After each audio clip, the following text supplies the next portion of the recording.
Hello friends, ನಮಸ್ಕಾರ. Welcome to my YouTube channel. ಇವತ್ತಿನ ಈ ವಿಡಿಯೋದಲ್ಲಿ ನಾವು ಇಂಗ್ಲೀಷ್ನ ಅಕ್ಷರಗಳನ್ನು ಓದುವುದು ಮತ್ತು ಬರೆಯುವುದು ಅದನ್ನು ತಿಳಿದುಕೊಳ್ಳೋಣ. ಮತ್ತು ಇಂಗ್ಲೀಷ್ನ ಅಕ್ಷರಗಳನ್ನು ಜೋಡಣೆ ಮಾಡಿ ಇಂಗ್ಲೀಷ್ನ ಪದಗಳನ್ನು ಓದುವುದು ಮತ್ತು ಬರೆಯುವುದನ್ನು ಈ ವಿಡಿಯೋದಲ್ಲಿ ತಿಳಿದುಕೊಳ್ಳೋಣ. ಮೊದಲನೆಯದಾಗಿ, ಇಂಗ್ಲೀಷ್ನಲ್ಲಿ ಒಟ್ಟು 26 ಅಕ್ಷರಗಳಿವೆ. ಕ್ಯಾಪಿಟಲ್ ಲೆಟರ್ಸ್ ಅಂದರೆ ಅಪ್ಪರ್ ಕೇಸ್ ಅಂತ, ಮತ್ತು ಸ್ಮಾಲ್ ಲೆಟರ್ಸ್ ಅಂದರೆ ಲೋವರ್ ಕೇಸ್ ಅಂತ. ಕ್ಯಾಪಿಟಲ್ ಲೆಟರ್ಸ್ನ ಪ್ರೊನೌನ್ಸಿಯೇಷನ್ನು ಈ ಥರ ಇದೆ: A, B, C, D, E, F, G, H, I, J, K, L, M, N, O, P, Q, R, S, T, U, V, W, X, Y, Z. ಒಟ್ಟು 26 ಇಂಗ್ಲೀಷ್ನಲ್ಲಿ ಅಕ್ಷರಗಳಿವೆ. ಈ English ಅಕ್ಷರಗಳನ್ನು upper case ಅಂದರೆ capital letters ಅಂತ ಓದುತ್ತಾರೆ, ಮತ್ತು small letters lower case ಅಂತ ಓದುತ್ತಾರೆ.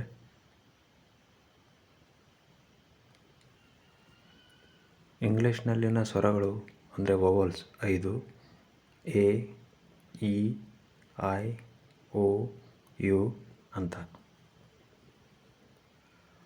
ಮತ್ತು ಇಂಗ್ಲೀಷ್ನಲ್ಲಿನ ವ್ಯಂಜನಗಳು 21 ಅಂದರೆ ಕಾನ್ಸೋನೆಂಟ್ಸ್ ಅಂತ ಕರೀತಾರೆ: B, C, D, F, G, H, J, K, L, M, N, P, Q, R, S, T, V, W, X, Y, Z.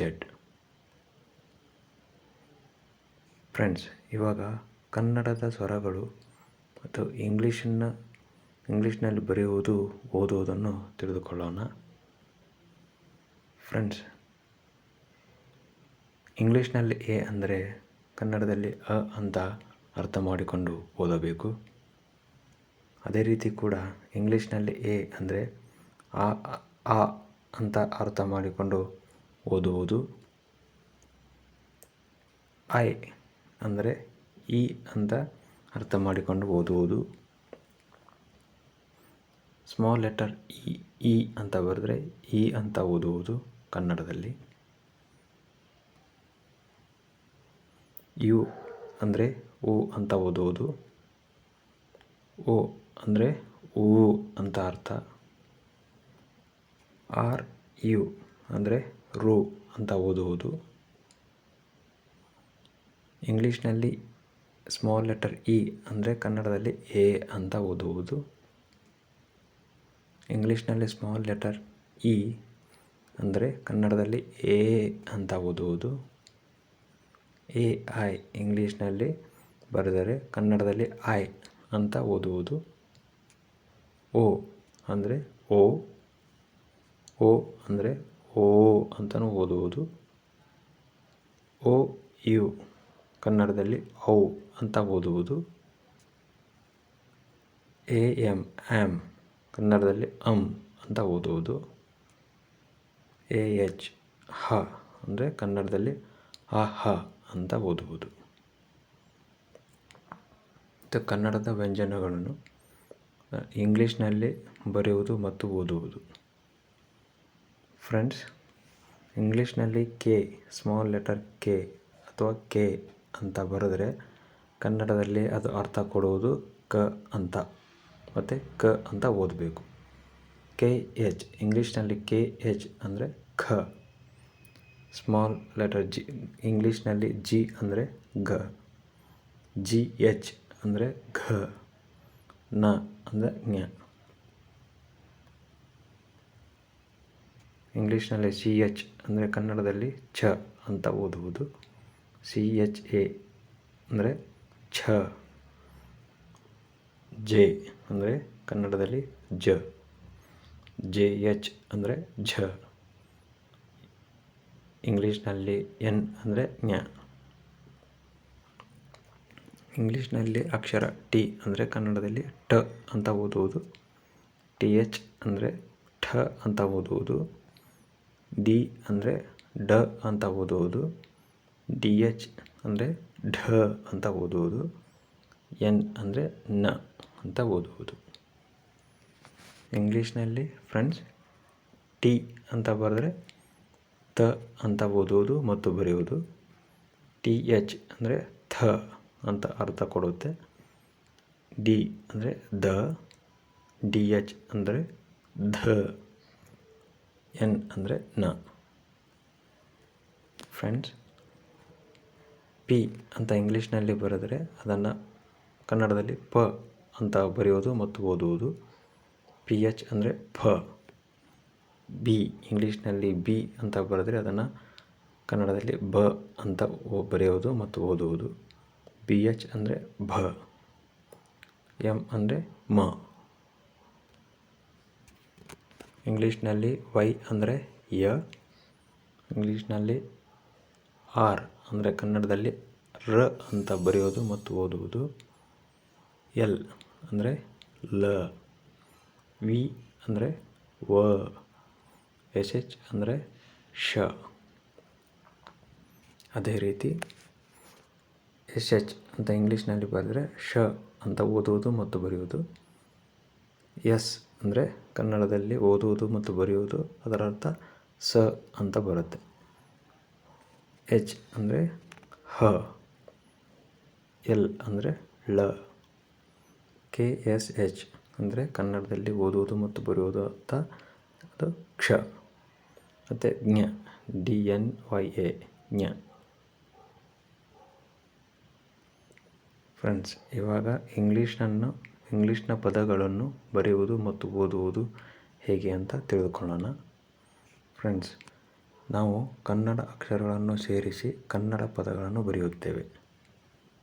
ಅದೇ ರೀತಿ ಇಂಗ್ಲೀಷ್ ಅಕ್ಷರಗಳನ್ನು ಸೇರಿಸಿ ಇಂಗ್ಲೀಷ್ನ ಪದಗಳನ್ನು ಕೂಡ ಬರೆಯುತ್ತೇವೆ. ಇಲ್ಲಿ ಫ್ರೆಂಡ್ಸ್, ಸ್ವರಗಳು ಮತ್ತು ವ್ಯಂಜನಗಳನ್ನು ಸೇರಿಸುವ ಮೂಲಕ ಇವಾಗ ಇಂಗ್ಲೀಷ್ನ ಪದಗಳನ್ನು ಬರೆಯುತ್ತಿದ್ದೇವೆ ಮತ್ತು ಓದುತ್ತೇವೆ. ಉದಾಹರಣೆಗೆ ಒಂದು ಎಕ್ಸಾಂಪಲನ್ನು ಮತ್ತು ಉದಾಹರಣೆ ಇವಾಗ ತಗೊಂಡಿದೆ. ಅದು ಕನಕಪುರ ಅಂತ ಬರಿಬೇಕು ಇಂಗ್ಲೀಷ್ನಲ್ಲಿ. ಸೊ ಬಿಡಿ ಬಿಡಿಯಾಗಿ ಬರೆಯಲಾಗಿದೆ. ಇಲ್ಲಿ ನೋಡಬಹುದು ನೀವು ಎಕ್ಸಾಂಪಲ್ನಲ್ಲಿ ಕೆ ಮತ್ತು ಎ. ಇಂಗ್ಲೀಷ್ನಲ್ಲಿ ಕೆ ಮತ್ತು ಎ ಅಂತ ಬರೆದಿದೆ. ಕೆ ಅಂದರೆ ವ್ಯಂಜನ, ಇಲ್ಲಿ ಎ ಅಂದರೆ ಇಲ್ಲಿ ಸ್ವರ ಅಂತ ಅರ್ಥ ಕೊಡುತ್ತೆ. ಅದೇ ರೀತಿ ಎನ್ ಮತ್ತು ಎ ಅಂತ ಜೋಡಣೆ ಮಾಡಲಾಗಿದೆ. ಎನ್ ಅಂದರೆ ವ್ಯಂಜನ, ಎ ಅಂದರೆ ಸ್ವರ.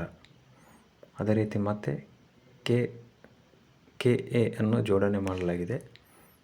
ಕೆ ಅಂದರೆ ವ್ಯಂಜನ, ಎ ಅಂದರೆ ಸ್ವರ. ಮತ್ತು ಪಿ ಯು ಜೋಡಣೆ ಮಾಡಲಾಗಿದೆ. ಯು ಅಂದರೆ ಸ್ವರ, ಪಿ ಅಂದರೆ ಇಲ್ಲಿ ವ್ಯಂಜನ ಅಂತ ಓದಬಹುದು. ಮತ್ತು ಆರ್ ಮತ್ತು ಎ ಅನ್ನು ಜೋಡಣೆ ಮಾಡಲಾಗಿದೆ. ಆರ್ ವ್ಯಂಜನ, ಎ ಅಂದರೆ ಸ್ವರ.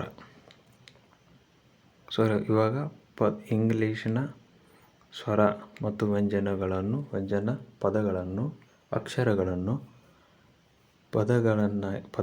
ಪದಗಳನ್ನಾಗಿ ಪದವೊಂದು ಎಕ್ಸಾಂಪಲ್ ಆಗಿ ಉದಾಹರಣೆಯಾಗಿ ಬರೆದಿದೆ. ಎಕ್ಸಾಂಪಲ್ ಏನಪ್ಪ ಅಂದರೆ ಕನಕಪುರ ಅಂತ ಬರೆದು ತೋರಿಸಲಾಗಿದೆ. ಫ್ರೆಂಡ್ಸ್, ಮತ್ತೊಂದು ಉದಾಹರಣೆ ಗಣೇಶ್ ಅಂತ ಅಕ್ಷರಗಳನ್ನು ಬರೆದು ಗಣೇಶ್ ಅಂತಕ್ಕಂಥ ಒಂದು ಹೆಸರಿನ ಪದವನ್ನು ಬರೆದಿದೆ. ಜಿ ಎ ಅಂದರೆ ವ್ಯಂಜನ ಮತ್ತು ಸ್ವರ ಜೋಡಣೆಯಾಗಿದೆ ಇಲ್ಲಿ. ನೆಕ್ಸ್ಟ್ ಅಕ್ಷರ ಇಂಗ್ಲೀಷ್ನ ಅಕ್ಷರ ಎನ್ ಇ ಅಂದರೆ ಸ್ವರ, ಎನ್ ಅಂದರೆ ವ್ಯಂಜನ ಮತ್ತು ಎಸ್ ಎಚ್ ಅನ್ನೋ ಇಂಗ್ಲೀಷ್ ಅಕ್ಷರ ಇಲ್ಲಿ ಜೋಡಣೆ ಆಗಿದೆ. ಕೂಡಿ ಬರೆದಾಗ ಗಣೇಶ್ ಅಂತ ಒಂದು ಹೆಸರಿನ ಪದವನ್ನು ಇಲ್ಲಿ ಬರೆದು ತೋರಿಸಲಾಗಿದೆ.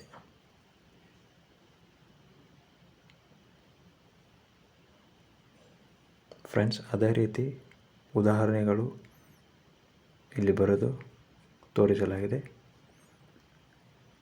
ಬೆಳಗಾವಿ ಅಂದರೆ ಬೆಳಗಾವಿ ಅಂತ ಅಕ್ಷರಗಳನ್ನು ಬಿಡಿ ಬಿಡಿಯಾಗಿ ಬರೆದು ಒಂದು ಪದಗಳಾಗಿ ಇಲ್ಲಿ ಎಕ್ಸಾಂಪಲನ್ನು ನಾನು ತೋರಿಸಲಿಕ್ಕೆ ಬರೆದು ಓದಲಿಕ್ಕೆ ಒಂದು ಪ್ರಯತ್ನವನ್ನು ಪಟ್ಟಿದ್ದೇನೆ. ವಿಜಯಪುರ, ದಾವಣಗೆರೆ, ತುಮಕೂರು. ಮತ್ತೆ ಉದಾಹರಣೆ, ವ್ಯಕ್ತಿಯ ಹೆಸರನ್ನು ಇಲ್ಲಿ ಉದಾಹರಣೆಗಾಗಿ ಬರೆದು ಓದಲಾಗಿದೆ. ನಾರಾಯಣ, ನಟರಾಜ, ಅವಿನಾಶ, ರಾಜು ಅಂತ. ಇವಷ್ಟು ಉದಾಹರಣೆಗಳು ಫ್ರೆಂಡ್ಸ್. ಅದೇ ರೀತಿ ನೀವು ಕೂಡ ಇಂಗ್ಲೀಷ್ನ ಕಲಿಕೆಯಲ್ಲಿ ಹೊಸಬರಾಗಿದ್ದರೆ ಈ ಥರ ಬರುವಂತಹ ಪದಗಳನ್ನು ದಿನನಿತ್ಯ ಬರುವಂತಹ ಇಂಗ್ಲೀಷ್ನ ಸುದ್ದಿ ಪತ್ರಿಕೆಗಳು ಮತ್ತು ಇಂಗ್ಲೀಷ್ನ ಪುಸ್ತಕಗಳಲ್ಲಿ ಮೊದಲನೆಯದಾಗಿ ಈ ರೀತಿಯ ಪದಗಳನ್ನು ಹುಡುಕಿ ಓದುವುದನ್ನು ಮತ್ತು ಬರೆಯೋದನ್ನು ಪ್ರಾಕ್ಟೀಸ್ ಮಾಡಬಹುದು. ಇದು ಬಹಳ ಸುಲಭ ಮತ್ತು ಈಸಿಯಾಗಿ ಒಂದು ಓದುವ ಮತ್ತು ಬರೆಯುವ ಇಂಗ್ಲೀಷ್ನಲ್ಲಿ ಬರೆಯಲು ಈಸಿಯಾಗಿ ಈ ಥರವನ್ನು ಬರೀಬಹುದು.